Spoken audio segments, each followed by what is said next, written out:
The party was going to be gorgeous. Today was Gabriel's 25th birthday, and she decided it would be better to begin the celebration at her parents' country mansion and then to go somewhere else. Gabriel and her friends belonged to the circle of so-called golden youth. They had grown up in wealthy and well-known families. Gabriel's dad owned a construction company, and her mom owned a chain of beauty salons. When the young people got bored, they all decided to go to a nightclub. At the club they were having fun and dancing. At one moment Gabriel went outside to get some fresh air. The chill of the night brought her back to her senses, but she didn't feel like going back to the club. Gabriel stopped a passing cab, sat in the back seat and ordered the driver to go. The girl was fully recovered on the way and even regretted having left the party. Her soul wanted to continue the fun, and Gabriel demanded the driver turn up the music at full volume. The cab driver apologized and said he couldn't do that because he had a severe headache. This infuriated Gabriel. With indignation she shouted at the driver to turn the music up and do whatever the client demanded. The cab driver replied that he would not take such a rude girl further, stopped the car and demanded that she get out. So the girl was left alone at night on a deserted sidewalk. She wanted to call another cab right away, but it turned out that her phone was completely dead. Her house was on the other side of town, and the prospect of walking for hours did not appeal to her at all. Grinning bitterly, the girl thought that she was celebrating her anniversary in a peculiar way. At that time Bill was returning home. It had been a hard day. He worked as a personal driver for a wealthy family, and he had to drive around a lot. His working day often ended well after midnight. Therefore, he was in a hurry to get home. He wanted to sleep and rest. Suddenly he noticed a girl walking alone along the side of the road. She was accosted by two hooligans. Bill looked closely and realized that they wanted to take her bag. He stopped and got out of the car waving a crowbar. The hooligans cowardly ran away, and Gabriel couldn't believe that all this horror was behind her. Bill asked the girl how she ended up alone at night in this neighborhood, where crime was always high. Gabriel did not tell the story about the cab driver and replied that she had simply decided to walk home from the club. And Bill, like a real man, offered to take her home. They got to talking in the car. Bill turned out to be a pleasant conversationalist with a good sense of humor. Alcohol was still in Gabriel's head, and she felt easy and free. When the young man asked where to take her, suddenly Gabriel said to herself that she was going to his place. Bill really liked the girl, but he had not expected such an answer from her and was embarrassed. But he followed her request. When they arrived at his house, he made a bed for her on the next couch, lay down on his own, and immediately fell into a sound sleep. In the morning Gabriel woke up with a terrible headache in a strange apartment. The driver from last night was asleep on the other couch, and she felt unbearably ashamed that she had been so careless. She quietly went to the bathroom, cleaned herself up, and quietly left without waking Bill.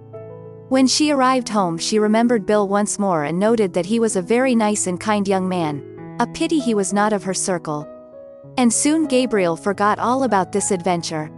Several months passed. One evening Gabriel's mother said that they were going to visit her best friend, whose son Vincent had just returned from Europe. Both women really wanted their children to meet, because it would be an ideal match. But it turned out the opposite. Gabriel did not like Vincent at all. She tried to make the silent young man talk during the whole evening, but he was like a statue. Gabriel could not understand why her mother thought they would be perfect for each other. But it was all about money and power, because Vincent's parents were wealthy and influential people, and such a match for her daughter seemed ideal.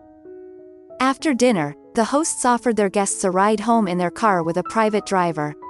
As Gabriel and her mother settled in the back seat, she sensed that the guy behind the wheel kept glancing at her in the mirror. She looked closely and recognized Bill. Her heart raced with excitement.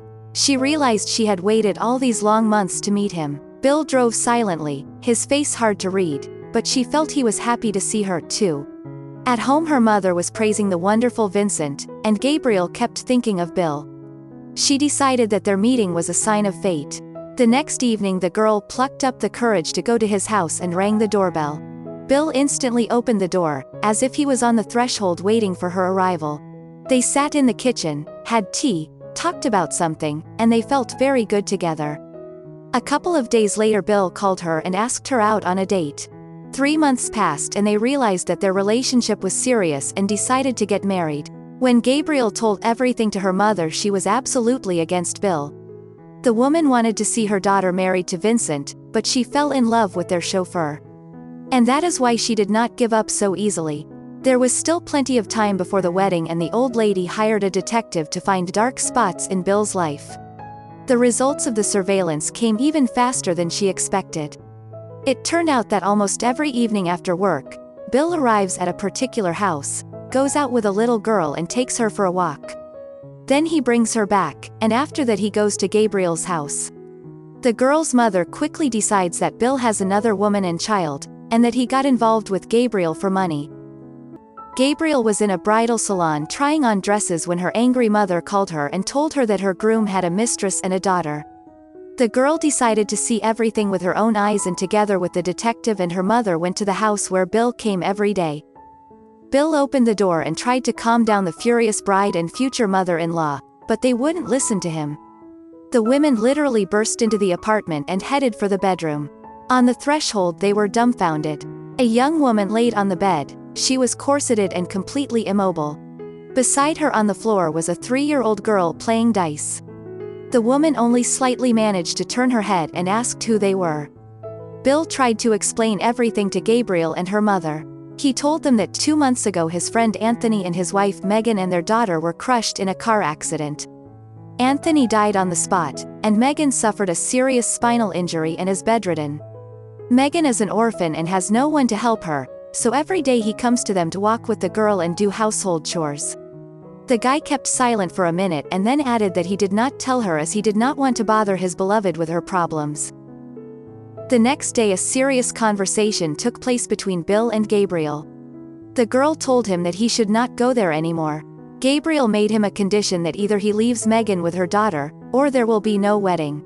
He promised to think about it, and they didn't see each other all week. On the eve of the wedding day, Bill arrived at his fiancée's house and told her that he had made his choice and would not leave his friend's family in trouble, so there would be no wedding. Gabriel wasn't shy about expressing herself either, and shouted that he would regret it yet. Bill made no more excuses and left. For an entire month he collected money for Megan's surgery. He borrowed money from his friends and took out a loan for the remaining funds. Megan was operated on, and she quickly recovered. Bill and Megan's misfortune brought them closer and they soon began to live together as a family. Gabriel married Vincent, but there is no love in this union. He is only interested in computer games, and she is tormented by the fact that she lives with a man she doesn't love. They cannot divorce, as there is a marriage contract between them. The only winners were the parents of the newlyweds, who had consolidated their business at the expense of their children's marriage. So that's the story. Dear friends, thank you very much for watching. Subscribe to our channel and like the video. We really need your support. Have a great day and see you again.